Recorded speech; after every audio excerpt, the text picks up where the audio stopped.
We are the Church of the Larger Fellowship, the Unitarian Universalist congregation with no geographical boundaries. We believe in cultivating curiosity and transformation that is rooted in profound love. For over 85 years, the ministries of the Church of the Larger Fellowship have circled the globe and crossed the walls of prisons. We are a spiritual lifeline for our over 2,000 members in prison, who are also connected to individual Unitarian Universalists through our letter writing ministry. In our online community, we offer weekly worship, classes, and groups. Our monthly magazine, Quest, supports the spiritual lives of thousands around the globe. We know better than anyone how deep and meaningful connections can be formed even from a distance. We are proud to be a leader in this faith movement, and we invite you to get involved in our ministry. We strive to be a place where anyone from anywhere can find spiritual refuge anytime they need it. Welcome to the Church of the Larger Fellowship. Hello! Hello! Happy holidays. Welcome everyone to Iron Chef CLF 6. This is an exciting annual event. We apologize for starting late. Our broadcast system picked tonight to need us to all log in differently, and it took us a few minutes to figure that one out. But we did it, and we're here. I'm the Reverend Dr. Michael Tino, half of the lead ministry team of your Church of the Larger Fellowship. And I am Aisha Hauser, the other half of your lead ministry team. But today, one of the reindeer, not Rudolph, I don't have or want a red nose, but some other festive reindeer that sort of tries to fly. So, you want to tell us about our ingredients today, Michael? So we were assigned artichokes and dill, and that makes the dessert battle a little challenging. I don't think either one of us has chosen to go sweet with those ingredients today. Nope.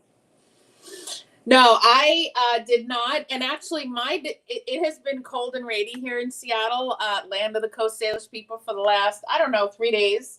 So this dish does not make any sense in the context of the weather. So I'm going to pretend it's like Christmas in July. So I'm making an artichoke heart, white bean, tuna, dry dill, could not find fresh this time of year, or at least where I went. And then some other stuff in like a salad type thing. So Yum. Francis wants to know which reindeer. I'm going to be the UU reindeer that's been erased from history. So I'm probably, I don't even know I'll find a name. I'll think of a good Egbert, the UU reindeer that's been erased from history. Yes, exactly. And I am making fried polenta with artichoke hearts and roasted red peppers and pine nuts and dill. And I did find fresh dill, even though it is winter here in New York. Magic. I found fresh dill at the Stop and Shop. And that looks good. That looks like good dill. Yeah, I wouldn't be cooking with it if it didn't look like actually. I had the dried dill on standby, but I went to the Stop and Shop today, and there was this. And so this is what we're getting. This doesn't smell too bad. And I'm using tuna with olive oil. And so I think, and I'm putting lime in it. So as I put stuff in it, and I did find fresh flat leaf parsley, which has been weirdly hard to find in the Seattle area. I do not know why. There's curly parsley everywhere, which I think is the inferior parsley, just to Absolutely be clear. Inferior parsley. It doesn't taste the same, or is that just in my head? As an Italian American who only cooks with flat leaf parsley, right? It is not the same plant. It is not. I don't even understand why curly parsley exists. I don't even understand. I want to understand why curly parsley exists too. I don't get it. I mean, it's like prettier for garnishes or something. Yeah. I mean, for garnish, it's pretty. So right now I'm cutting red onion to put in the, and then as I put everything in the Christmas in July salad, I'm going to show everybody. Well, I am chopping this bunch of fresh dill, and it smells like heaven. It is, yeah. No, here we've had a weird. I'm wafting the smell at our viewers. Francis loves artichokes more. They did not have fresh artichokes either. Francis. No, I didn't. I was going to challenge myself to steam fresh artichokes on the air with you all. But instead, here in New York, I have a can of fresh packed artichoke hearts and a can of fresh packed artichoke bottoms. Because, like, let's be clear, the bottoms are really the best part of the artichoke heart. I have whole artichokes. That's all. This is one jar. Are you chopping them? I have done sort of a rough chop. These are the hearts. I'm going to chop mine. I think that's a good idea, especially because it's going in. These are the bottoms, which are chunkier because they're missing the leaves. Okay. I'm going to chop mine. I did not prep that far. I did wash the Italian parsley, and I am going to put some cilantro because I don't have it doesn't taste like soap to me. I like cilantro. So see, I've got the soap gene. Do you? I didn't know that. I love cilantro. So I have learned. I've trained my taste buds. Oh. Get used to it. Because there's so many cuisines that I love that cilantro just hello. Is cilantro big at all or used at all in Italian cuisine traditionally? No. Yeah, I didn't think so. I also cilantro is the leaves of the coriander plant. Oh yeah, in Egypt too. The leaves of the coriander plant. I have a question. So I heard, and I did not Google this to verify, or maybe not Google, whatever search engine, that if you don't like cilantro or it tastes soapy, then you are more likely to like licorice. I hate licorice and I love licorice. Oh, see? Everybody I've asked, that's been true. That's so interesting. Justice Human 427 loves licorice too. Oh, nice. Take cilantro out of their tacos. So there we go. Yeah. So I'm thinking now the more my non-scientific survey has been 100% right now that anybody who likes cilantro doesn't like licorice. But if they like licorice, if they don't like licorice, they like cilantro. That's fascinating. My friend Erin Lieb is here on Facebook. Hi, Erin. From the U.S. Virgin Islands, writing CLF holiday letters right now. So this is a good time to write those CLF holiday letters. We are almost up to 6,000 letters going out. Yay! Which means that every one of our incarcerated members will get three holiday letters. Yeah. So Francis likes both and defies your non-scientific survey. So there you go. You're not. Oh, okay, good. That's a good thing. I didn't need to be right about that. So this is mine. Now I'm adding. Well, I'm getting some Palestinian olive oil. Palestinian olive oil all the way. Free Palestine. Welcome, Erin. Best olive oil.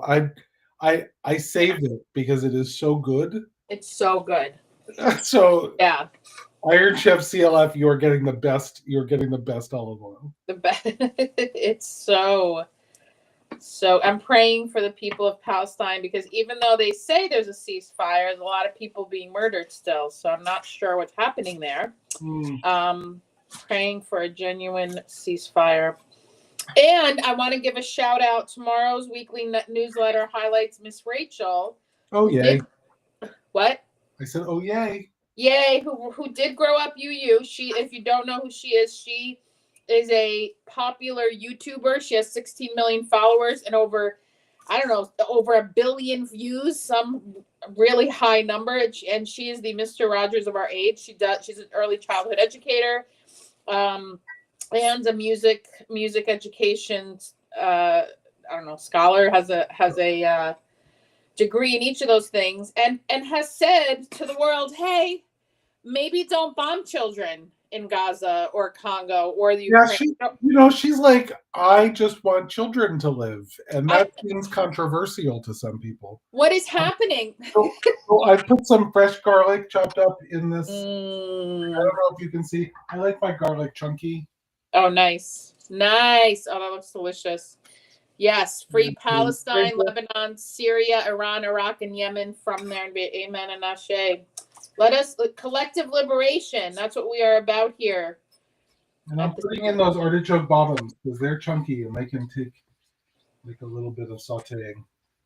Okay, so you're sauteing the artichokes in the garlic. Oh my God, that already sounds delicious. It smells really good. Oh.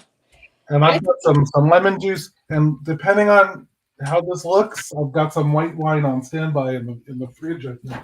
Oh my gosh. Is everything going over the fried polenta? Is that the plan? That's the hope. I have to tell you, I'm winging this as it should be on Iron Chef, right? That's exactly. That's we got just a little bit of dry Riesling that might go in there. Oh, this is my local ingredient, Aisha. Not the dill, not the artichoke hearts. The wine is my. Oh my! I don't have one local ingredient. Maybe the cilantro or parsley. I don't even know. I chopped up some cilantro and parsley together, and then I don't know if any of these. But I like when I get tuna. I like in olive oil because it's yummier. Oh, more artichokes. That looks so good. Ugh. This dish has a lot of olive oil in it. I just want to tell you. As it should. Olive oil's so yum. Maybe we should do battle olive oil next year. Oh, you know what's yummy that I tried in the last couple years? Olive oil cake, like sweet. It's so yum.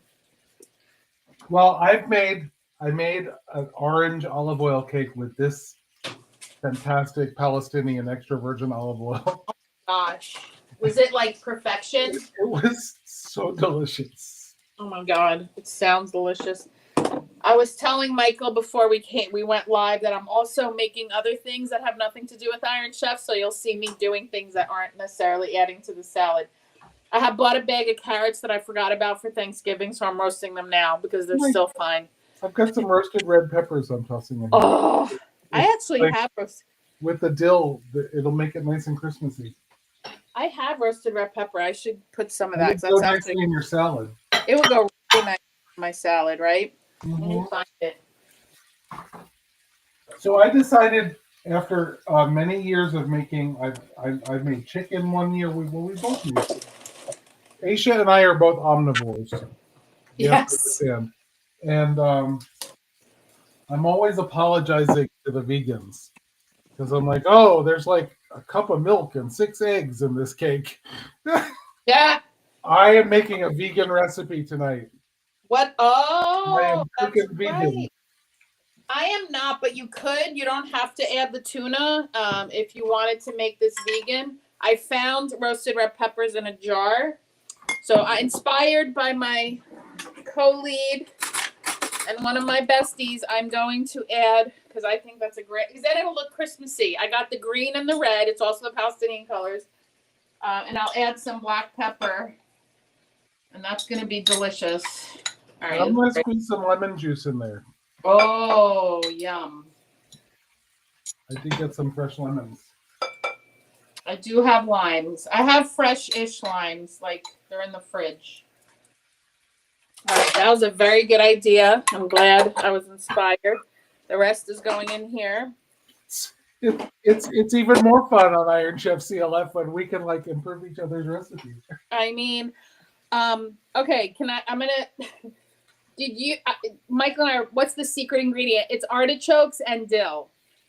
Both. So that's the ingredient right now. So this is what I've got going on so far in my pan. Oh my gosh. That looks so colorful and yummy. If we weren't going vegan, there'd be some anchovies in this.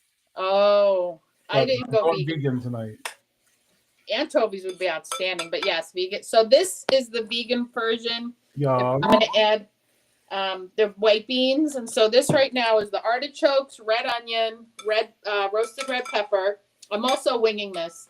The herb. Oh, I didn't put the dill. Oh my gosh, I only put one ingredient. I almost forgot about the dill. So here's the dill. I'm probably gonna add a lot. Well, no, I don't want to add a lot. Is it that dry herbs are stronger? I think so, right? It depends. Usually. Okay, added about a teaspoon of dill. Dill too strong. I like dill, but I don't love dill. That I would, if I overdo it, I'm not gonna be happy. Now I'm putting some lime. Oh, so I wanted to say that on TikTok, have you heard of smart fridges? I bought an OG freezer on top, no ice maker fridge. But there are fridges I have heard of them. They talk to you, right? Or they don't talk to you, but they like email you and shit. Yeah, okay. Woman in England, again, did not verify this. So this may or may not be. I repeat, this is responsible journalism here. This really smells good. Oh, Michael, that looks like it smells good. I tossed in the dry Riesling because I thought it needed a little juice. And I've got some toasted pine nuts that are going in it at the end. Toasted pine nuts. I just added this. This woman in England. All right, there's a show on Apple TV called Pluribus. Okay. The main character's name is Carol. And apparently this British woman's name is also Carol, and the sign came up of something like something, I don't know, whatever, like we're here for you, Carol, or something like that. Oh, no. And I think she got scared, was terrified and ended up in the hospital, I think, with anxiety or something like that. So that's terrifying. Why is there ads for anything on your fridge? Oh, I'm not a fan of that. I definitely do not need ads on my fridge. So I'm going to a separate pan. I bought pre-made polenta. Yum. Well, how else would you do it? That's what I do. You could get the cornmeal. Oh, you're fancy. Cook it and put it in a pan and let it harden. And I didn't have that. Yeah. So I cut it into cubes, and I've got some olive oil heating in this pan, and I'm gonna get it hopefully nice and crispy. Delish. Oh my gosh. I'm going too fast. No, you're going perfect. I really want this to get crispy on the edges. Yeah, wouldn't it be nice if we could actually share this with our people? I know. That would be amazing. So let's see if I can. I'm going to move my iPad and hope y'all can see this. So this is a white bean. I put some chili flakes. I have the dill in here. White bean. Like I said, to make it vegan, just leave out the tuna. Oh my God, I'm so glad I added the red pepper flakes. Wait, can you see? Yeah. The red pepper strips, because then it looks so festive and Christmassy. And now I'm going to add some of the delicious olive oil from Palestine. So what are other folks online? How are you doing? Let us know what you're cooking. What are your favorite things around the holidays? All the holidays. Now that we've committed. What would you do with artichoke and dip? Yeah. Both of us thought about making dip. We did. And we both went in a different direction, which I love. It is fun.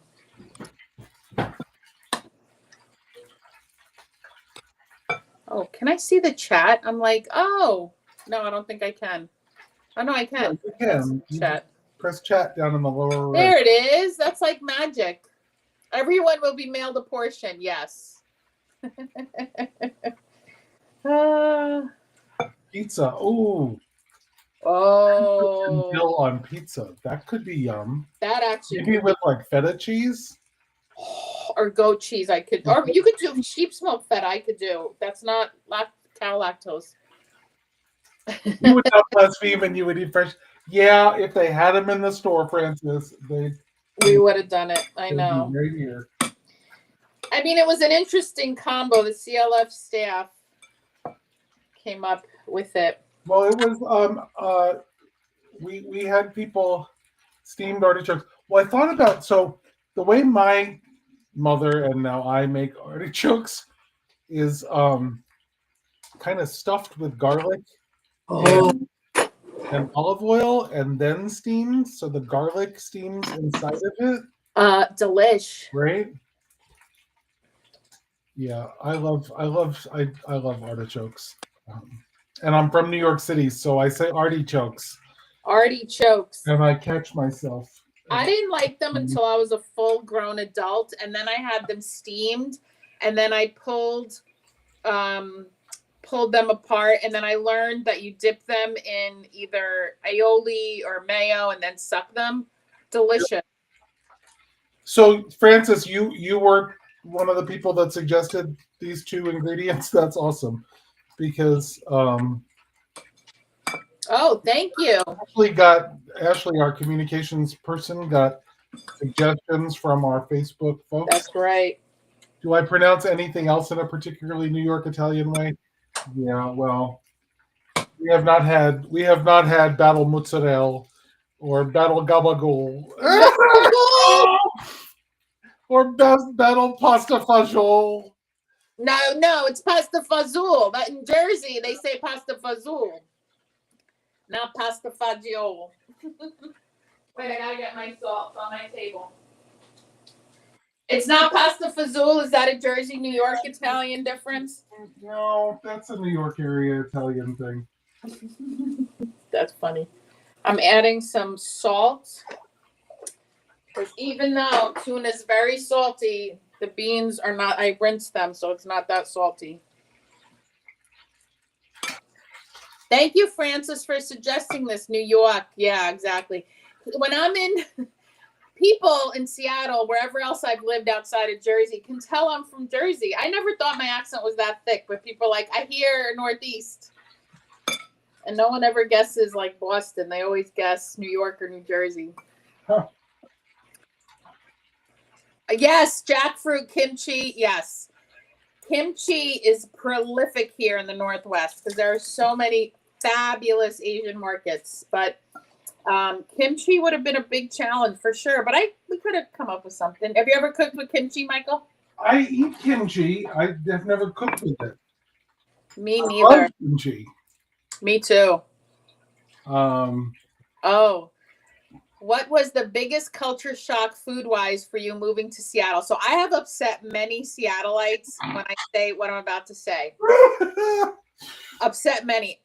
There are some great restaurants in Seattle, but it is not as much of a foodie city as I expected. And here, so there's a lot of bougie places and farm to table, which is wonderful. But when you go to places like, Queens, New York, or even the Bay Area, or actually south of Seattle, there's a lot of mom and pop stores from all over the world, right? Mm-hmm. Restaurants. And in Seattle proper, at least, there are some, and definitely in the International District, a lot of those, Vietnamese, Chinese, Japanese, outstanding. But there's one Colombian place that I go to. There's maybe 2 or 3 Peruvian places where if I go to New York City or Newark or Patterson, you throw a stone and there's. I live in Peekskill, New York. It is a town of 25,000 people. And from my house, 2 blocks from downtown, I can walk to 2 Colombian and 3 Ecuadorian restaurants. I wrote at one of them. Oh. Delicious. We have one Ecuadorian place near me. So that was the biggest culture shock. And to be fair, and not having, pizza out, New York pizza outside of New York is rare. But I did find one place in Seattle that is, I will dare say, as good as New York Pizza 1. And I've eaten. Is that one with the 6-month wait? No, that one was good, but it was more novelty. Post Alley Pizza, if you're ever in downtown Seattle, a few blocks away from Pike Market, Post Alley Pizza, the dude who owns it's from Pennsylvania. Outstanding and very much New York pizza. It's the only one that's real. But yeah, that was my biggest culture shock. The salmon here is outstanding. I don't even eat it anywhere else because it doesn't taste like salmon. I only eat salmon in Seattle. Hi, Heather. Oh, Lord. Saffron marshmallows. Why? Why? I would say, Aisha, when you are in Alaska, eat the salmon there too. Oh, I did do that. Fair. The best salmon I've had in my life. Yes, I have had indigenous food. I had fry bread and taco fry bread. I mean, it's fusion. There are a lot of trucks and a few. I have not had that many indigenous. I have not eaten it that many, but yes, I've had. It's delicious. I've heard there's controversy about fry bread, and I meant to look that up. That actually, it's food that was introduced by colonizers. But that was that's what I heard. I would like to go to Minneapolis sometime and eat at the sous chef's restaurant because I have cooked from his cookbook. I have his cookbook too. That's a good challenge for next year. So good from the cookbook. Well, someone suggested juniper berries. Oh, someone put that on our list, and there are a lot of recipes with juniper berries in the sous chef's. Yeah. I made a venison loin with juniper berries and wild mushrooms from his cookbook. Was that insanely delicious? So good. So good. That sounds insanely delicious. Justice Human, what about you? What was your and was there any culture shock with regard to food? Oh, that's a good idea. Cook with food indigenous to our land and tell us about the tribe associated. Yeah, that's a great idea. And Francis, that was you. I'm now not sure what that was related to. I love the comments. I love this, but I'm not keeping up as well as I should. All right, I'm going to taste this to see what spices I need. My mother is texting me in the middle of me cooking. That's amazing. Hi, Mom. He's like, okay, this is New York Italian mother. It's okay if you don't want to talk. I understand. I'm cooking live on Facebook and YouTube, Mom. That's amazing. Okay, Mom. All right, Mom. That's amazing. I love you, Mom. Yeah, the shrimp is big here. The prawns in Seattle, and it may be the influence of the Asian community.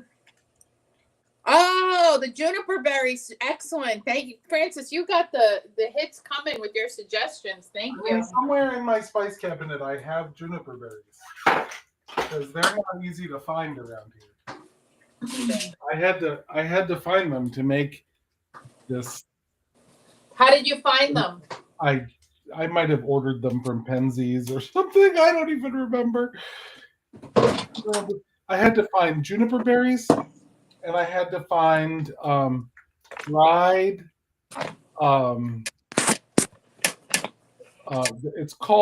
He called it wild bergamot, but it's Monarda bee balm. That's so flavorful. It is so good. It is so good. Wow. I had to find that. Right. Neither one of them were easy to find. I wonder if I could find. I mean, I guess they're all native to Minneapolis. Yeah. Or Minnesota, I should say. Like the Dakotas, and he's Lakota, I think. What's Ooligan oil, Heather? Elk, salmon, and I don't know what Ooligan oil is. I'm going to have to look in the book. Is it in the sous chef book? Oh, my word. Never heard of Ooligan oil. Michael, read that. Survive a 5-minute phone call with a parent before you. Do you want me to call my mother? Darby, I could call my mother and put her on speaker. That would be hilarious. We'd have to prepare Mom first, though. My mom would be speaking loudly in Arabic. No, my mother is an extrovert. She would love it. Could handle this. That's funny. Yes, what's the secret ingredient? My mother texts me, what's the secret ingredient? Aw, Mom. Does she want a special guest appearance, which would be delightful?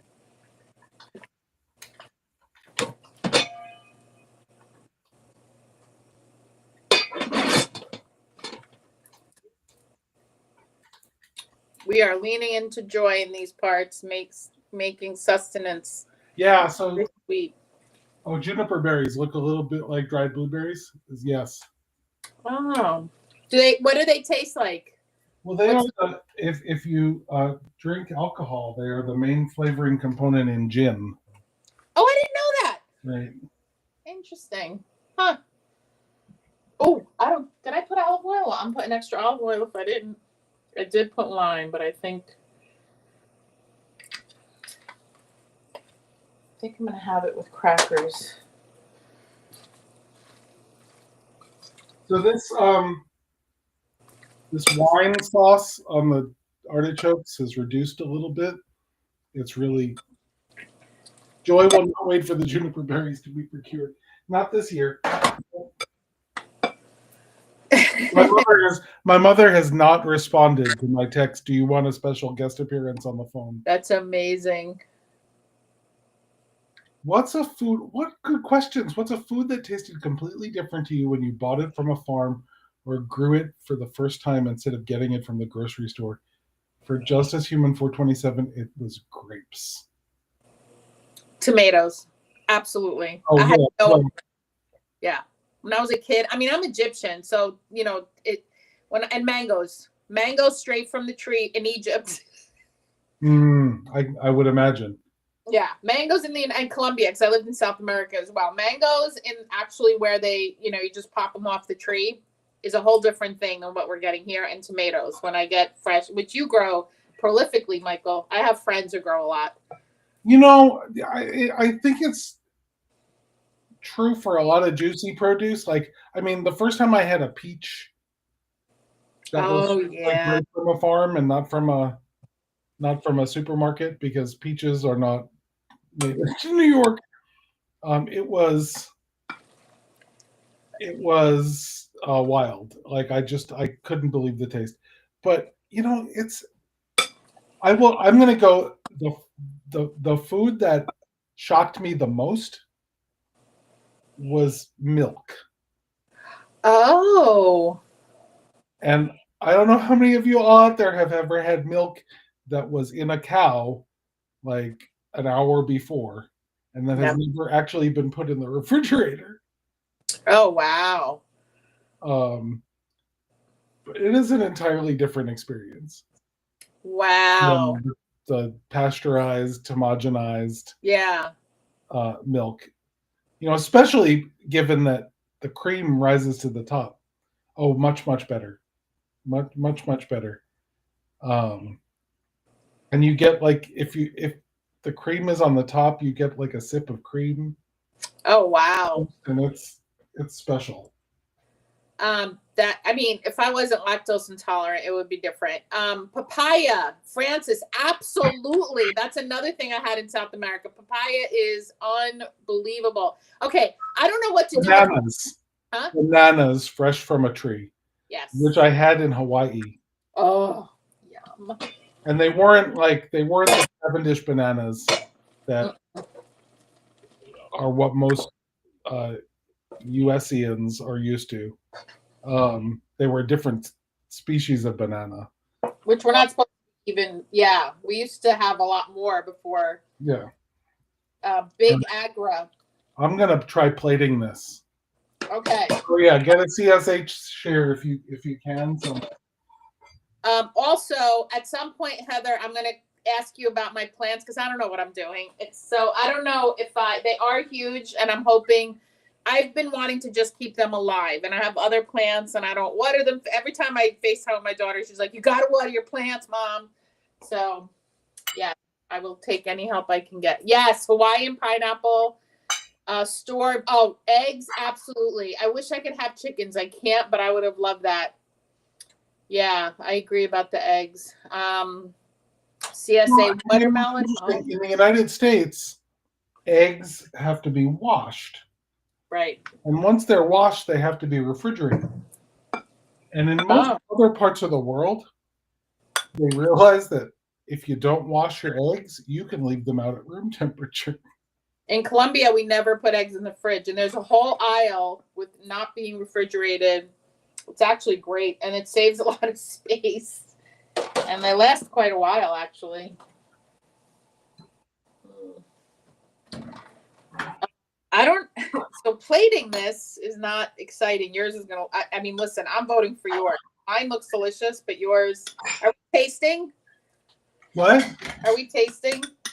Yeah. All right, I'm gonna show every. Oh gosh, wait. Okay. Why am I overcomplicating this? All right, hold on, everybody. No, I'm still eating here. How do I?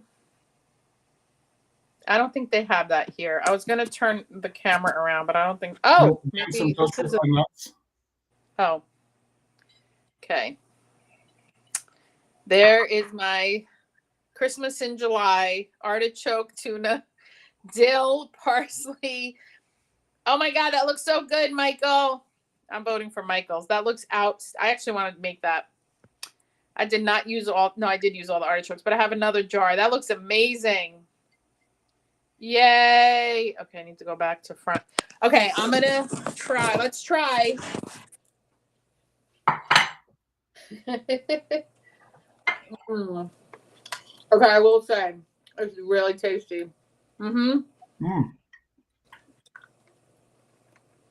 That looks so good.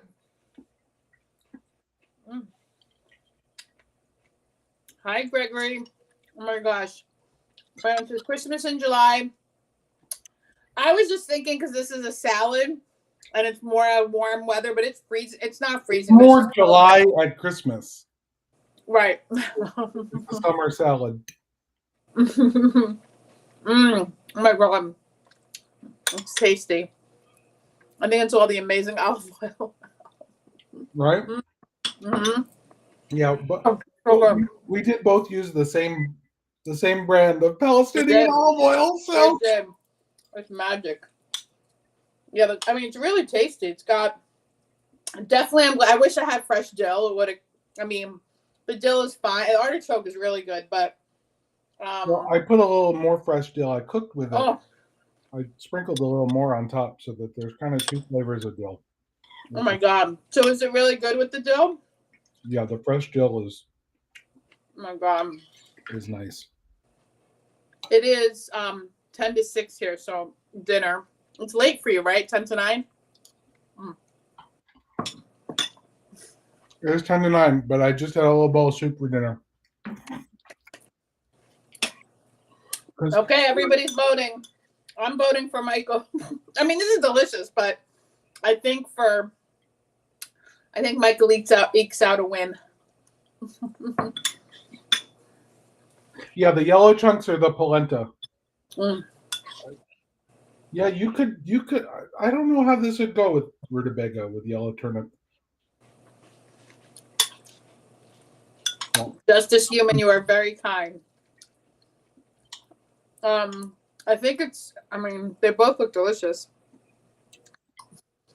So good. What fun.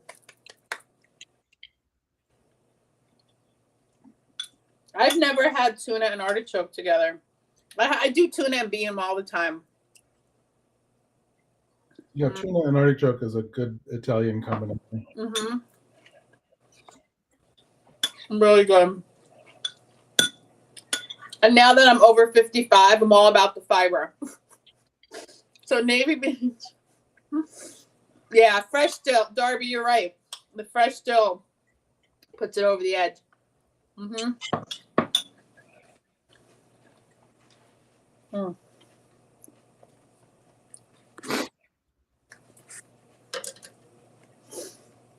Oh my gosh, fun.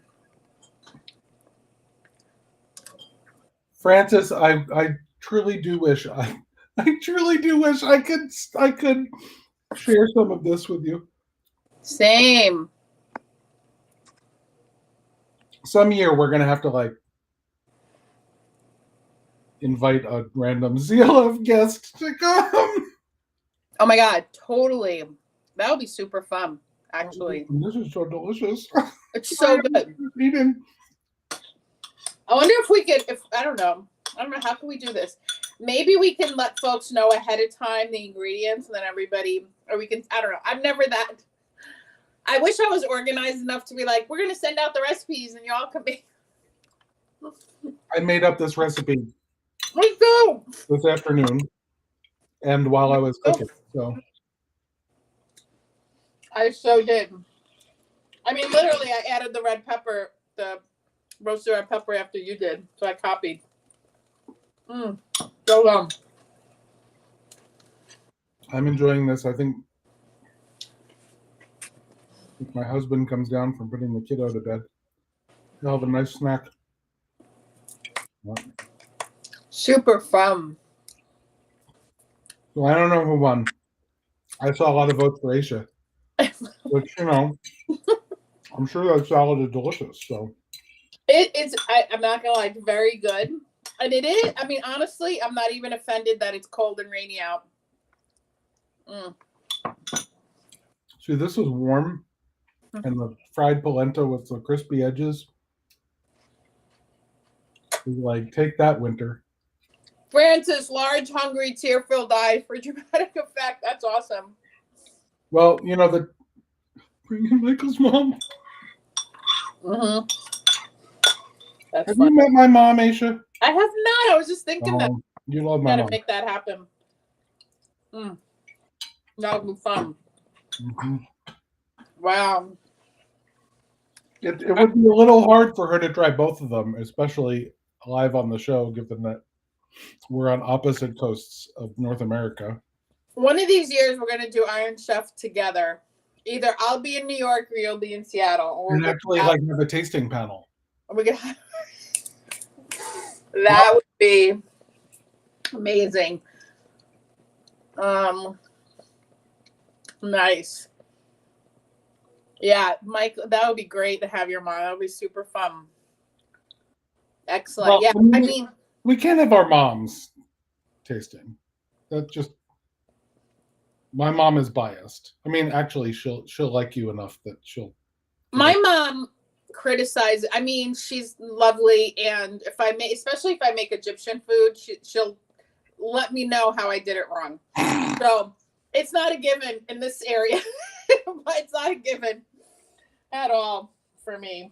But it's a good idea. It would be fun. It's funny, you know. My mother is an amazing cook. She taught me what I know, and my brothers. I have two brothers, also love to cook, and so we have an ongoing family debate over which one of us would win Chopped. Amazing. Okay, what's our favorite Egyptian and Italian dish? So you pick Italian, Michael, and I'll pick Egyptian because I have one. I know you do. I've had it. I don't know what is my favorite Italian dish. That's a really it's like picking a favorite child because So maybe it's because I only eat it once a year. But on Christmas Eve, we have a pasta with a walnut sauce. And it's walnuts and anchovies in olive oil with capers and garlic, and the walnuts are pulverized, basically. That sounds amazing. Like, there are little chunks, but the walnuts like actually become part of the sauce. And where's that recipe? Send it to me. I want to try it. That sounds so good. My mother wrote that recipe down, and I can send it to you. Because it is please. Really, really delicious. And you know, we make it Christmas Eve, and the walnuts are ground by hand, smashed by hand in a wooden mortar and pestle. Oh, wow. That's old school. Great grandmothers and all it has ever been used for is walnuts. Oh, that's Like 100 years. amazing. Like it came over from Italy. That's My amazing. great grandparents. That's That's a We beautiful. get out this. We get out the bowl. That is so great. I do love Egyptian meat pies, and that's what I make the most. But I really love the Egyptian version of stuffed grape leaves. I don't make them that often because they take a lot of time, and it's more herby than Greek. So the Greek ones are delicious, and they're more briny and lemony, and have a lot of dill. In mine, I put dill, cilantro, parsley, tomato, a lot of onions, olive oil, and it's like there's cousins. They're cousins, the Greek and the Egyptian grape leaves, but I like the Egyptian ones better. And of course, the phyllo dough with the ground meat in the middle. So Justice Human 427S, who is your favorite child? And I only have one, so it's a really easy question for me. I mean, my son's my favorite son, and my daughter's my favorite daughter. So and yeah, that's funny. And Francis, it is some serious walnut grinding commitment because we start with walnut halves, like just shelled, walnut halves, and you have to really pulverize. Oh, that's a lot. That would be great for us to do a CLF cookbook. We could do stories. That would be fun. Turns. We take turns. Like, someone will do it for 10 minutes and then that's a good. What a beautiful community event. So like that's my favorite Italian dish because it has context to it. I mean, it's delicious. Yeah. And then we serve it on like a very thin spaghetti or angel hair. Angel hair dries out too easily. Yeah, like definitely. Spaghettini, the thin spaghetti. I cannot wait to try that recipe. Truly, I love anchovies, like the deep umami. I mean, I also like fish, so I can understand if people don't like fish. But that's you have to like chop up the anchovies and basically dissolve them in the Yes. Oh my gosh! When I learned to do that's like a secret thing for Italian cooks is to pulverize the anchovy so it's not even there. Listen, if I wasn't committed to going vegan, I would have started with them in this. That would have, amazing, so fun. We had those in Baltimore, yes, or in Montgomery. Baltimore? Did I make food in Baltimore? No, you didn't make food. We went out. Oh, yes, that's what we had. Right, we did. We went to that's what we had in Baltimore. It's exactly right. The grape leaves. I do love cooking Egyptian food. That it is one of my joys. And there are a couple of grocery stores. There are not as many as in Jersey and on the East Coast for sure, but there are Arab where I can get Arab ingredients, like the jar of brined grape leaves. I love people who are optimistic when I do make grape leaves. They're like, "Oh, did you pick the grape leaves yourself?" No, not even a little bit. I wouldn't even know how. Because you have to like soak them and like.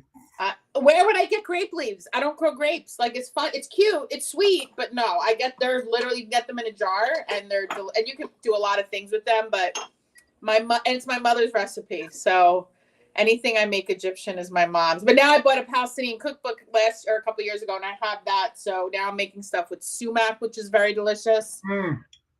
Devil hair. That's funny, Francis, instead of angel hair. The grape leaves are on like literally the grapevines, and you can see them. Sometimes they get ginormous, like the Mancera plant back here. So what would devil hair pasta be? I guess it would be like that really thick udon.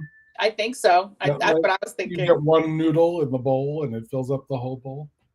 Yes, colonization does divorce us from the land, which is not cute. Well, we are at the top of the hour. I'm so excited. This was so great, as usual. My mother politely declines. Hi, Mom. Oh, my gosh. This was so great. Y'all are the best. Thank you so, so much. And I guess you won again, Aisha, despite voting for me. I did vote for you. Well, wait, I vote for me. Yeah, so you win. Or it's a tie. I mean, I honestly, they both look amazing. I'm good with ties. It was a little humiliating to like lose like 4 times in a row. I love you so much.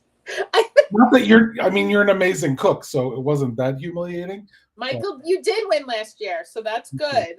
Yeah, Yeah. it was the pity. It was the pity win. No, it's It was like Susan Lucci, like finally won the Emmy. not. Stop it. That's amazing. Oh my gosh. Sending love to everybody. I appreciate you all. Mwah. Thank you.